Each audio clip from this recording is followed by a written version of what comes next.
Ok, voy a hablar sobre los ciclos biogeoquímicos.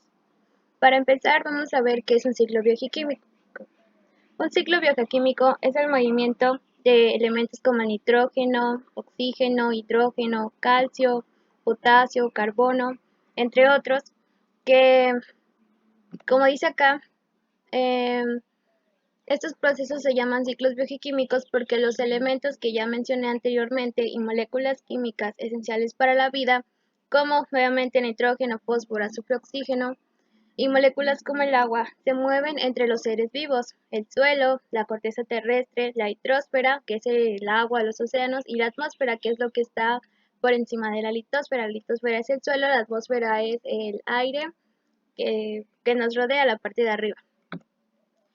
Vamos a hablar sobre los ciclos biogeoquímicos más importantes, que los que hemos visto hasta ahora son el ciclo de carbono, ciclo del azufre, ciclo del nitrógeno, ciclo del fósforo, ciclo del agua y ciclo del oxígeno. El ciclo del carbono es el principal, bueno, para empezar, el carbono es el principal elemento estructural de las biomoléculas. ¿Qué quiere decir? Que el carbono es el principal elemento de la estructuración de los carbohidratos, los lípidos, proteínas, ácidos nucleicos que constituyen a todos los seres vivos. En esta imagen podemos ver cómo es el ciclo del carbono, cómo es que empieza.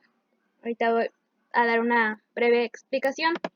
Y bueno, el ciclo comienza con el dióxido de carbono atmosférico, que es el que podemos ver acá, en estado gaseoso, que constituye una porción relativamente pequeña pero muy significativa del carbono global. El carbono obtenido en el dióxido de carbono es removido de la atmósfera por dos organismos fotosintéticos. Quiere decir esto de que el dióxido de carbono está acá, entonces organismos fotosintéticos quiere decir las plantas. Entonces este arbolito que está aquí quiere decir que está absorbiendo el dióxido de carbono, porque ya sabemos que absorben el dióxido de carbono para producir oxígeno. Bueno, entonces es removido de la atmósfera por los organismos fotosintéticos, ya sea por plantas, algas, bacterias, para construir biomoléculas con la ayuda de la energía solar. Estas moléculas ricas en carbono se almacenan en los tejidos de estos organismos, pero una pequeña fracción del carbono se libera de nuevo a la atmósfera como dióxido de carbono como resultado de la respiración.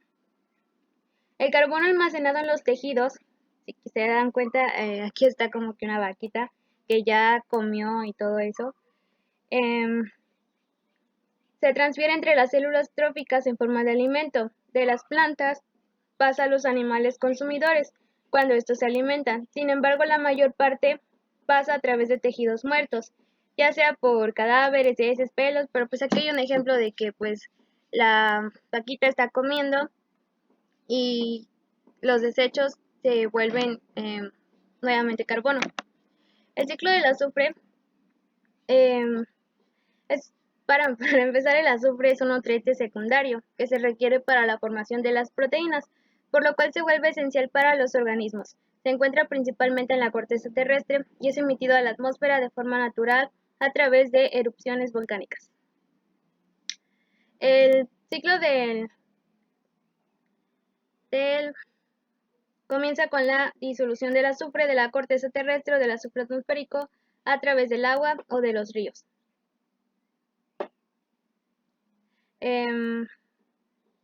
Bueno, se encuentra principalmente en la corteza terrestre y es emitido a la atmósfera a través de las erupciones volcánicas.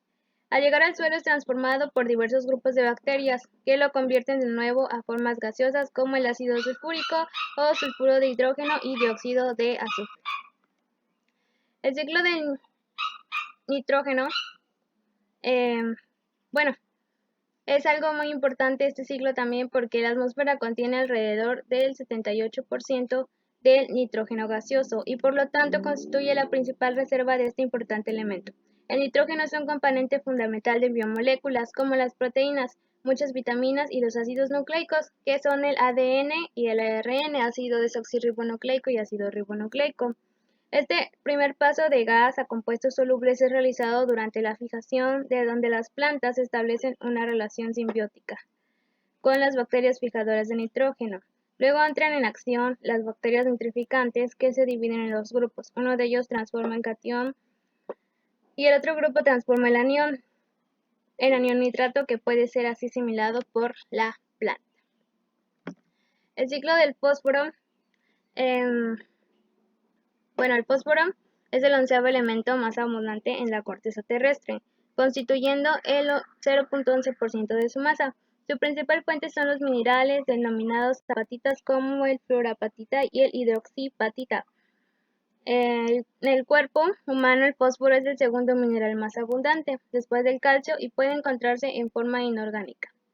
Los ejemplos de nuestro organismo donde se encuentran diversas formas orgánicas son los fosfolípidos, que están en la parte membrana celular, el ácido desoxirribonucleico, el ácido ribonucleico, y en otros nucleótidos que cumplen un papel prepotente en la producción de energía, porque si se dan cuenta, en la energía entran lo que son las moléculas de ATP, y quiere decir adenosintrifosfato, quiere decir que contiene fósforo.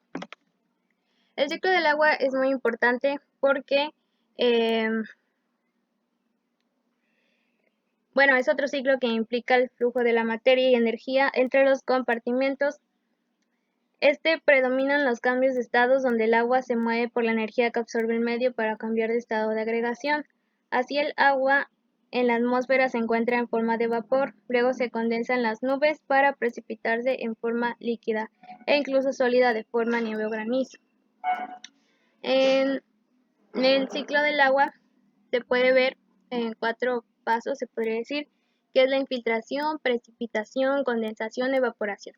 La evaporación empieza cuando estás en el océano y por el calor del sol se empieza a evaporar el agua. La condensación es cuando esa agua en estado gaseoso se empieza a convertir se concentra en las nubes.